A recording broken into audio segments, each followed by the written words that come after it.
오늘은 세 번째 시간입니다. 이번 시간에는 소프트웨어가 데이터를 어떻게 표현하고 처리하는지 살펴보겠습니다. 이를 통해서 변수와 자료형 데이터 타입에 대해서 이해해 보도록 하겠습니다.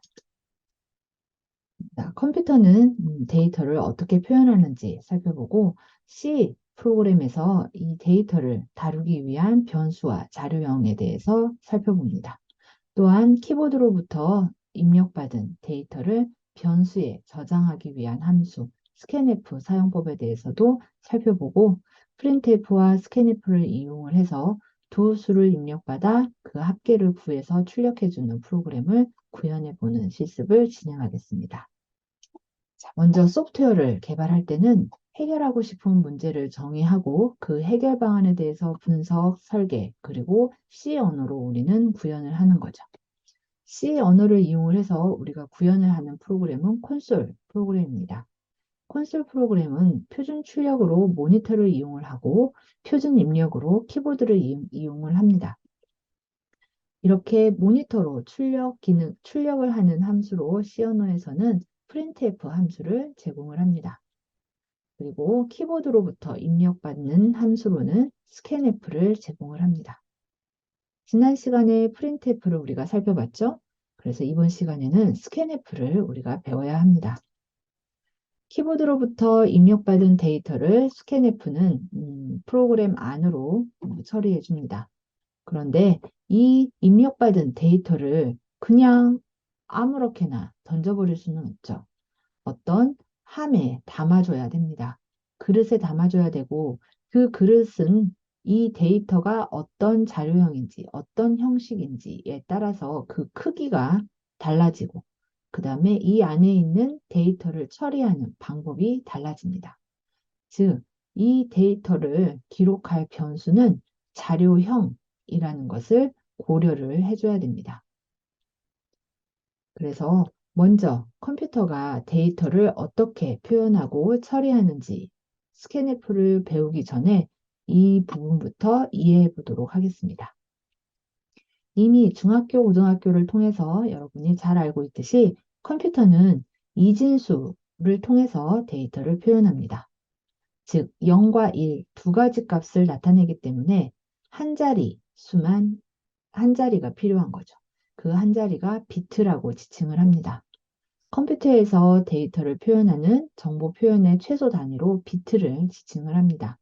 이 하나의 비트는 0과 1 두 가지 경우를 나타냅니다. 그리고 8개의 비트를 모아서 바이트라고 지칭을 합니다. 8개의 비트를 모아서 한 바이트를 지칭한 이유는 이 한 바이트는 한 개의 문자를 표현하는 단위가 됩니다.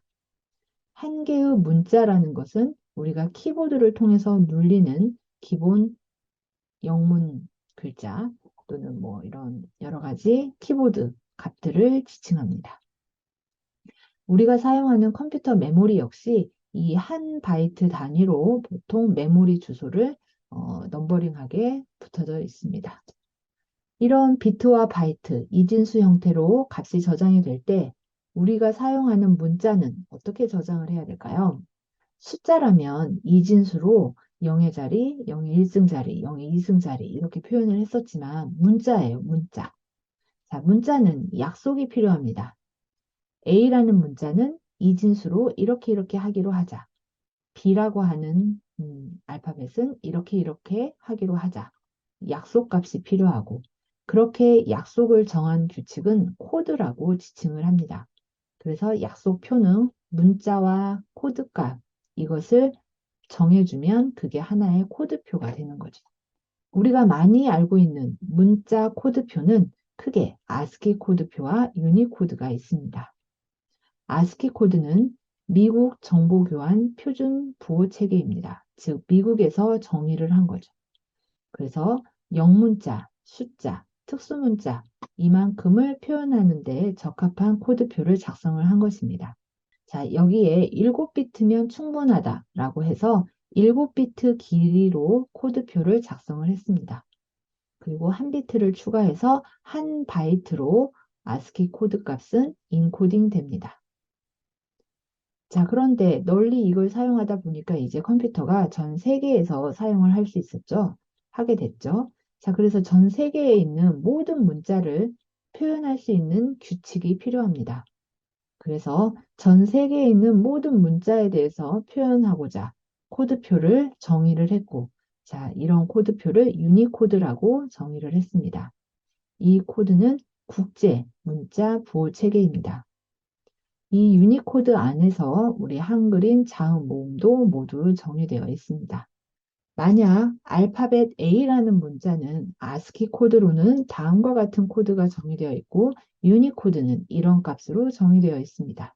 자, 숫자 9라는 문자는 지금 우리가 키보드에서 9자를 눌렀을 때 아스키 코드는 이런 값으로 정의되고 유니코드는 이런 값으로 정의됩니다.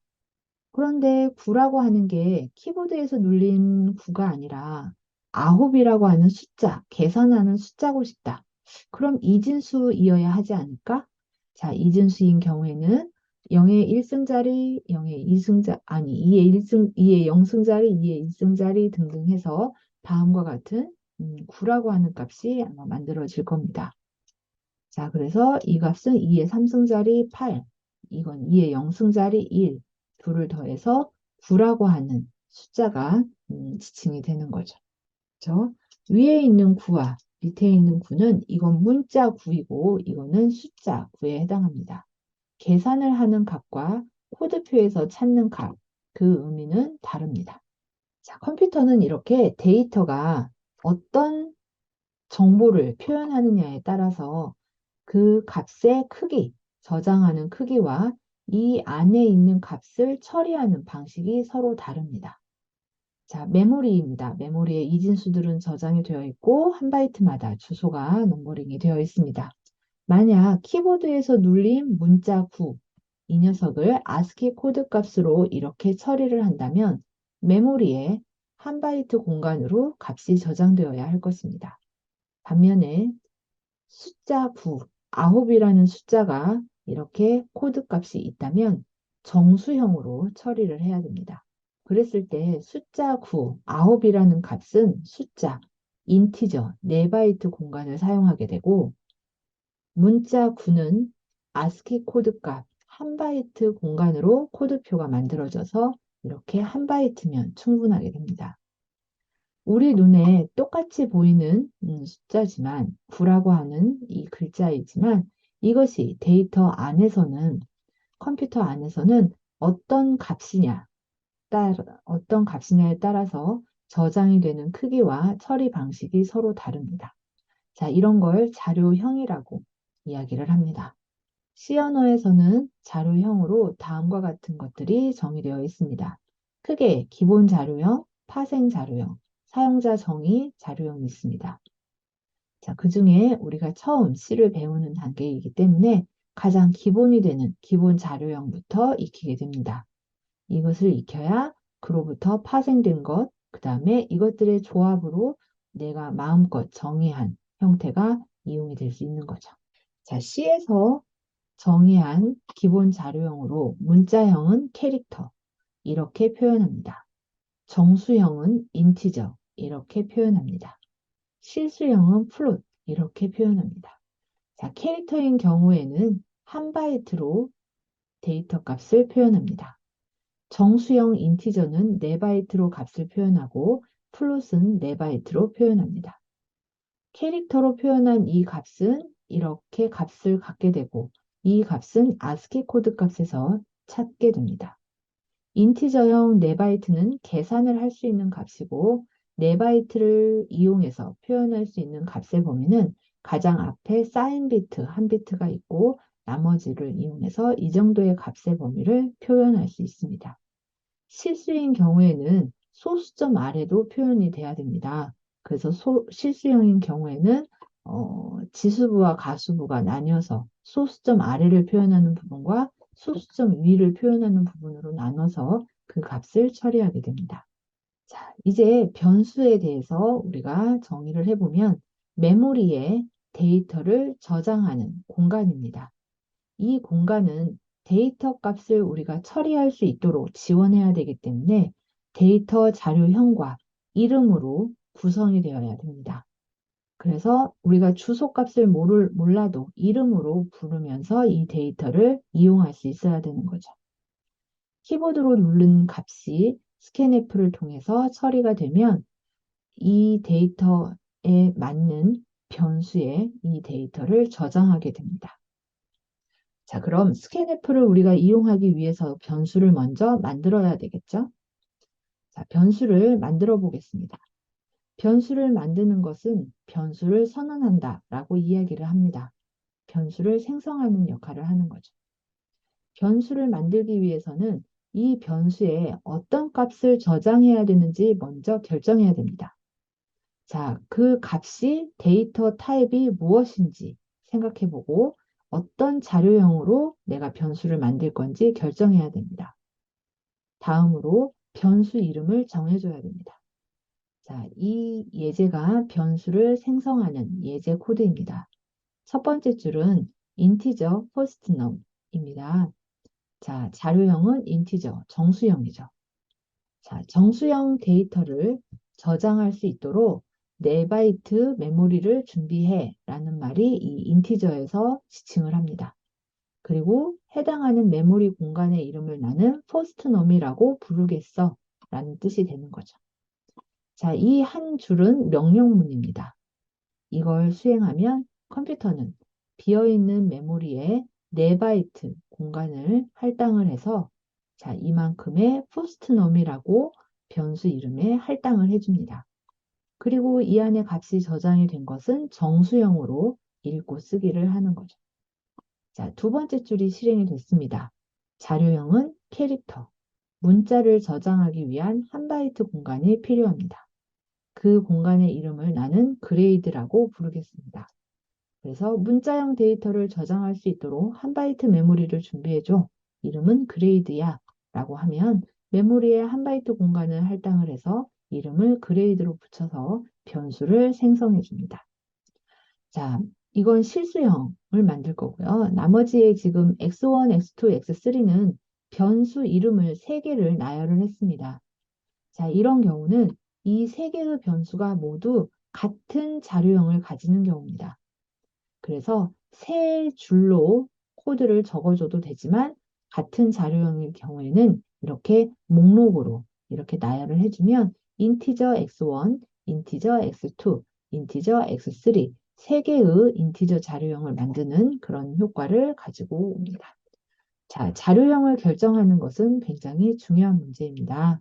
자, 변수 이름은 여러분이 이 데이터의 의미, 어떤 데이터를 우리가 저장할 건지를 설명할 수 있는 이름을 지어서 붙여주면 됩니다. 자, 이름을 짓는 규칙, 지난 시간에도 한번 말씀을 드렸지만, 자, 첫 글자에 뭐가 오면 안 된다, 숫자가 오면 안 된다가 가장 중요하게 기억해야 되는 부분입니다. 자, 그 다음에 대문자, 소문자 구분한다 정도를 기억하시면 됩니다. 자, 인티저, 베리어블, 원. 자, 언더바라는 기호 문자 사용할 수 있습니다. 특수기호, 숫자 뒤에 나오는 거 가능합니다. 자료형 인티저 가능하죠. 자, 요거는 변수로 사용 가능합니다. 자, 이 변수는 자료형이 캐릭터입니다. 변수 이름으로 첫 글자에 언더바가 왔는데 첫 글자에 언더바 가능합니다. 자, 인티저 3 언더바 베리어블. 자, 첫 글자에 숫자 올 수 없습니다. 자, 네 번째, 더블형, 실수형을 가지는 퍼스트 넘. 이것도 가능합니다. 자, 이제 우리는 변수를 만들 수 있습니다. 변수를 만들었으면 이제 그 변수를 사용해야 되겠죠. 자, 변수를 사용할 때 변수를 가지고서 수행할 수 있는 일은 즉 메모리를 가지고 수행하는 일입니다. 그러면 읽고 쓰기를 하는 거죠. 쓰기라는 건 그 변수의 값을 저장하는 걸 말합니다. 변수의 값을 쓰는 거죠. 읽기, 변수를 읽는다. 변수에 저장된 값을 읽어오는 걸 말합니다. 변수에 저장된 값을 읽어오기 위해서는 사용하기 전에, 읽기 전에 이미 변수의 값이 있어야 합니다. 그렇겠죠? 있어야 값을 읽어오죠. 자, 그래서 우리는 먼저 둘 중에 저장하기부터 살펴보겠습니다. 값을 먼저 써야 읽어오는 걸 우리가 수행하죠. 자, 먼저 값을 쓰기 위한 코드를 보여드렸습니다. 자, 이 코드에서 우리가 중심 있게 봐야 되는 건 이 연산자입니다. 산수에서는 같다 표시죠. 하지만 프로그램에서는 대입 연산자입니다. assignment, 할당 연산자예요. 자, 이 대입 연산자는 의미가 나의 오른쪽에 있는 계산을 모두 수행한 후에 자, 이 대입 연산자를 기준으로 오른쪽을 모두 수행을 합니다. 자, 모두 수행을 하면 결과값 하나가 나올 텐데 그 결과값이 준비가 되면 그 결과값을 왼쪽에 위치한 변수에 기록하시오라는 역할을 합니다. 즉, 대입 연산자는 오른쪽을 모두 처리한 후에 왼쪽 변수에 대입해라 하는 뜻이 되는 거죠. 오른쪽에 있는 걸 쳐다봤더니 지금은 숫자 하나가 이미 준비되어 있습니다. 자, 그래서 오른쪽을 모두 수행한 결과 20인 거죠. 즉, 20이라는 값을 왼쪽 변수에 어떻게 해라? 써라. 이가 됩니다. 그렇죠? 그러면 메모리에 있는 포스트넘이라는 변수에 20이라는 값이 기록이 됩니다. 인티저형이기 때문에 20이라는 값이 이진수 형태로 저장이 될 겁니다. 자, 이제 읽기 기능도 한번 살펴보도록 하겠습니다. 방금 전에 이렇게 쓰기를 수행한 코드를 우리가 수행을 했습니다. 자, 그 다음으로 이런 코드가 오면 어떤 일을 해야 될까요? 자, 대입 연산자는 오른쪽을 모두 수행해라 했습니다. 자, 그래서 오른쪽을 수행하려고 봤더니 오른쪽에 변수 이름이 먼저 나타나죠. 자, 오른쪽에 있을 때 이 변수는 읽기 기능을 하게 됩니다. 변수의 읽기, 변수에 저장된 값을 읽어와야 되는 거죠. 포스트넘이라는 변수에 지금 현재 무슨 값이 저장이 되어 있나요? 그 전에 20이라는 값을 써놨기 때문에 다음 문장에서 포스트넘 변수를 읽으면 이 값은 20이라는 값을 읽어오게 됩니다. 즉, 20이라는 값과 100이라는 값을 계산을 하는 역할이 되죠. 계산을 한 결과 120이라는 결과값이 얻어집니다. 이제 오른쪽에 있는 계산을 모두 끝냈죠. 결과값은 120입니다. 이 값을 어떻게 해야 될까요? 자, 왼쪽 포스트넘이라는 변수에 쓰기를 해야 됩니다. 120이라는 값을 포스트넘 변수에 쓰는 거죠. 즉, 변수의 읽기, 쓰기 기능을 우리가 대입 연산자를 기준으로 모두 수행할 수 있습니다. 변수 이름을 쓰지만 왼쪽에 쓰일 때와 오른쪽에 쓰일 때 그 역할이 다르다. 꼭 기억하시기 바랍니다. 자, 변수를 이해했으니 이제 스캔F에 대해서 우리가 이용할 수 있습니다. 키보드로부터 입력받은 값을 스캔F를 통해서 그 데이터를 변수에 저장을 하는 거죠. 자, 입력받을 데이터가 어떤 데이터냐에 따라서 준비해야 되는 변수가 다릅니다. 지금은 정수값을 입력을 받을 겁니다. 그러니까 데이터 타입은 정수형을 준비해야 되고요. 두 개의 숫자를 입력받을 거기 때문에 변수 이름은 num1과 num2로 준비를 시키겠습니다. 자, scanf 코드는 어떻게 작성할까요? 키보드로부터 입력된 값을 num1 변수에 저장해 보는 코드를 작성하겠습니다. scanf를 사용하기 전에 변수가 준비돼야 되겠죠? 그래서 자료형 인티저를 가지는 변수를 준비합니다. 그리고 scanf로 이제 수행을 시킵니다. scanf, 이 scanf 명령문은 scanf, printf랑 비슷하죠. scanf, 입력을 하겠다. 키보드로부터 입력을 하겠다라는 뜻이 되고 이 문자열, 이 이중 따옴표, 이 안에 있는 서식으로 입력을 받겠다라는 뜻입니다. 이 서식으로 지금 현재 %t 정수형으로 나는 받겠어. 즉 키보드로부터 입력되는 값을 정수형으로 처리하겠어. 정수형으로 처리해서 어떻게 이 변수에 저장하겠어 라는 뜻이 됩니다. 자, 서식 문자열에 대응하는 변수로 뒤에 값 num1이라는 변수가 나와 있습니다. 그런데 변수의 값은 read와 write, 쓰기와 읽기 두 가지 액션 중에 누구를 해야 될까요? 지금은 키보드로부터 읽어온 값을 이 변수에 써야 됩니다. 쓰기라는 액션을 해야 되죠. 그런데 대입연산자의 왼편에 있는 형태가 아닙니다. 그렇기 때문에 변수 이름만 그냥 쓰면 읽기라고 하는 걸 자꾸 수행하게 됩니다. 그래서 여기에서는 쓰기, 즉 num1 변수 이름만 그냥 남겨두지 않고 num1 변수에 써라, 즉 주소 연산자를 지칭을 해줍니다. num1 변수 이름 앞에 주소 연산자를 써서 마치 이곳에 몇 번지라는 주소값을 기록하는 효과를 줍니다. 그러면 자, 키보드로부터 입력된 값을 정수형으로 처리해서 이곳에 이 변수가 있는 주소에 써라. 이런 액션을 수행하게 되는 거죠. 자, 그렇게 구성된 스캔F 코드는 다음과 같습니다. 키보드로 입력된 값을 num1 변수에 써라. 자, 이 코드 한 줄을 실행을 하게 되면 다음과 같은 결과창이 뜹니다. 자, 실행창이 까만색 화면에 커서만 깜빡이고 있는 이런 상황이에요. 여러분은 이곳에 숫자를 입력을 해야 됩니다. 그런데 까만색 화면에 커서만 있으니까 이거 지금 프로그램 되나? 갸웃갸웃하죠. 자, 그래서 조금 더 친절하게 만들어 보기 위해서 스캔F 앞에 프린트F로 숫자를 입력하세요라는 안내 멘트를 작성해 보도록 하겠습니다. 자, 이 뒤에 n은 안 쓰는 게 좋습니다. 자, 이렇게 두 줄을 타이핑해서 실행을 시키면 이런 식의 결과가 뜹니다.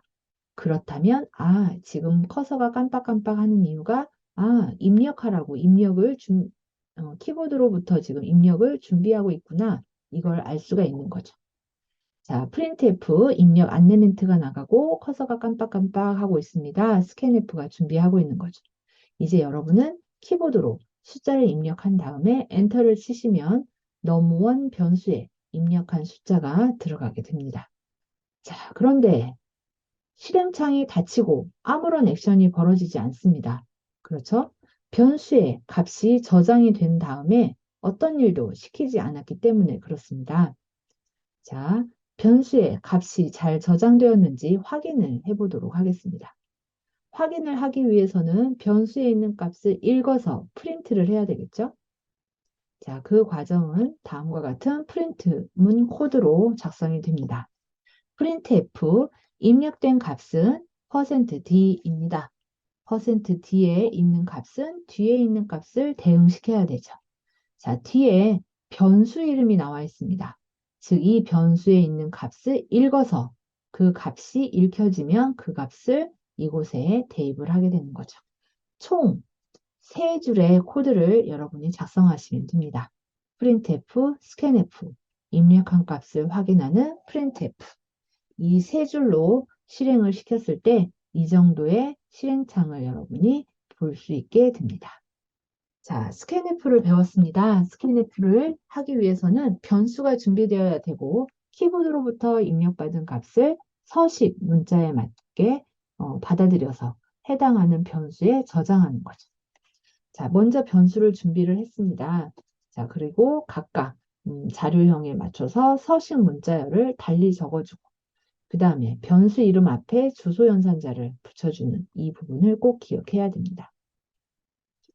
자, 스캔F에 대해서 좀 더 친절하고 좀 더 안전하게 사용하기 위해서는 자, 첫 번째, printf의 안내문, 입력 안내문을 적어주는 걸 권장합니다. 다음으로 스캔F를 사용하는 게 좀 더 친절한 거죠.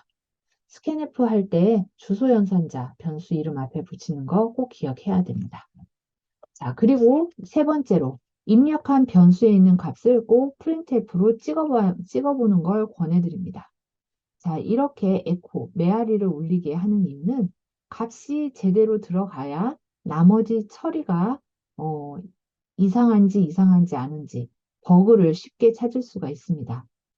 값이 내가 생각한 거하고 똑같이 들어갔는지 다르게 들어갔는지 일단 그거부터 확인해야 나머지 처리가 의미 있게 되는 거죠. 물론 개발 단계에서는 이 3줄이 모두 필요하지만 만약 이 개발이 완성이 됐다면 완성본에서는 이렇게 에코 형태의 세 번째 기능은 삭제를 해도 무관합니다. 자, 또한 우리가 하나씩 지금 변수의 값을 받아들이는데 여러 개를 한꺼번에 받아들일 수도 있습니다. 지금 같은 경우에 숫자와 숫자 사이에 공백으로 스페이스로 구별을 해서 하나의 숫자를 각기 한꺼번에 받아들이는 코드입니다. 할 수 있지만 배우는 단계에서는 하지 않는 걸 권해드립니다. 왜냐하면 숫자인 경우에는 큰 오류가 발생하지 않지만 문자인 경우에는 키보드로부터 들어오는 문자들의 입력 버퍼라고 하는 부분을 이해해야 되는 필요성이 있습니다. 그래서 이 부분에 대해서는 조금 더 자세히 이해한 후에 사용하시기를 권해드립니다. 지금 초기에 C 프로그래밍 문법에 대해서 우리가 배우고 있을 때는 조금 번잡스럽더라도 하나씩 수행해 보시기를 권해드립니다. 자, 여기까지 키보드로부터 데이터를 입력받는 스캔F와 자, 변수로 그 값을 저장하고 자, 저장이 된 변수 값을 읽어서 프린트F로 출력하는 기능까지 우리가 배워봤습니다. 자, 이만큼의 기능들을 활용해서 키보드로부터 숫자 2개를 입력받아서 합계를 구하고 그 합계를 출력하는 프로그램을 만들어 보도록 하겠습니다. 문제는 사용자에게 입력받은 두 수의 합을 구해주는 프로그램입니다. 이걸 해결하기 위해서 입력은 무엇이고 처리해야 되는 건 무엇이고 출력은 무엇인지 분석을 한 후에 자, 이것에 대해서 구현을 해보도록 하겠습니다. 자, 정수 2개. 이것을 입력을 받아야 되겠죠. 입력을 받는 건 결국 변수로 입력을 받습니다. 그렇죠? 그리고 이 변수에 있는 값을 처리를 해서 출력을 하게 됩니다. 그럼 먼저 우리는 정수 2개를 위해서 어떤 변수가 필요한 걸까요? 데이터 자료형부터 고민해야 됩니다. 입력받은 데이터는 정수형이죠. 정수형 2개가 필요합니다. 즉, 변수는 어떤 변수가 필요하나요? 데이터형은 정수형이고 이름은 num1과 num2로 결정을 해주면 됩니다. 변수가 준비됐습니다. 자, 숫자 2개 변수에 입력을 받아야겠죠? 입력받는 함수는 무엇이었죠? 네, scanf를 사용하면 됩니다. scanf로 2개의 정수를 입력받아서 num1과 num2에 저장을 하면 되겠습니다. 자, 이제 이 숫자를 더해야 되겠죠? C 언어에서 더하기는 덧셈 연산자를 사용합니다. num1 변수와 num2 변수를 더한다. 이것은 이런 식으로 덧셈 연산자를 이용해서 표기합니다. 그럼 덧셈을 수행한 결과를 출력해야 합니다. 덧셈한 결과는 어떻게 해야 될까요?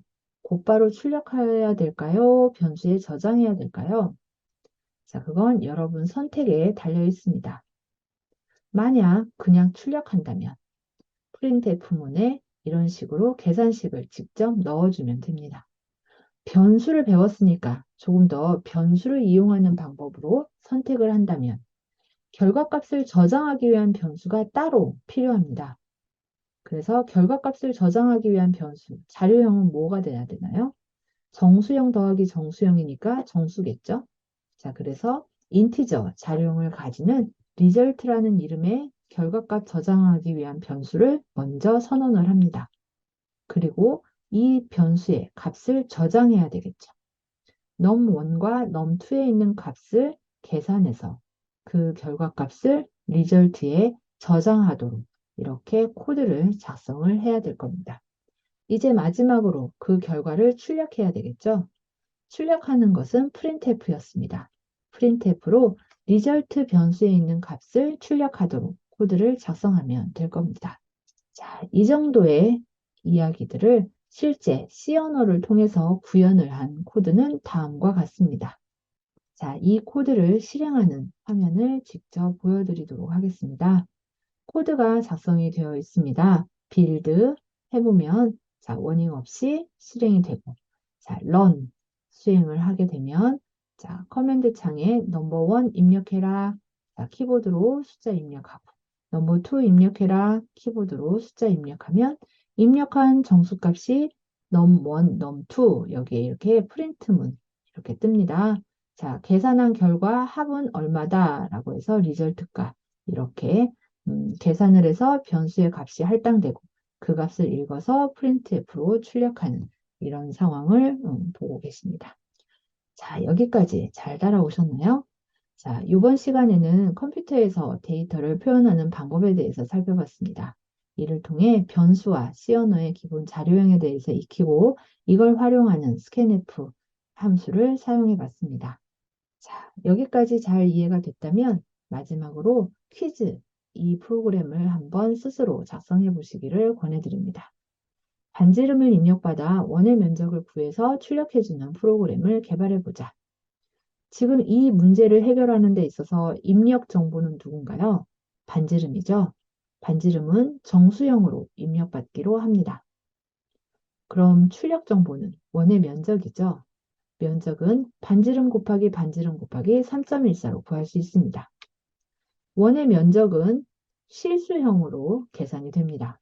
그렇기 때문에 출력할 때 원의 면적은 %F라는 서식 지정자를 사용을 해야 됩니다.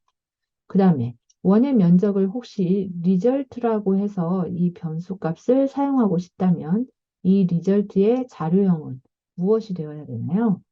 실수형 값을 저장하기 위해서 플롯이라고 하는 자료형으로 이 변수를 선언해야 합니다. 이걸 참고해서 한번 이 프로그램을 스스로 작성해 보시기를 권해드립니다. 자, 오늘 수업은 여기까지 마치도록 하겠습니다. 감사합니다.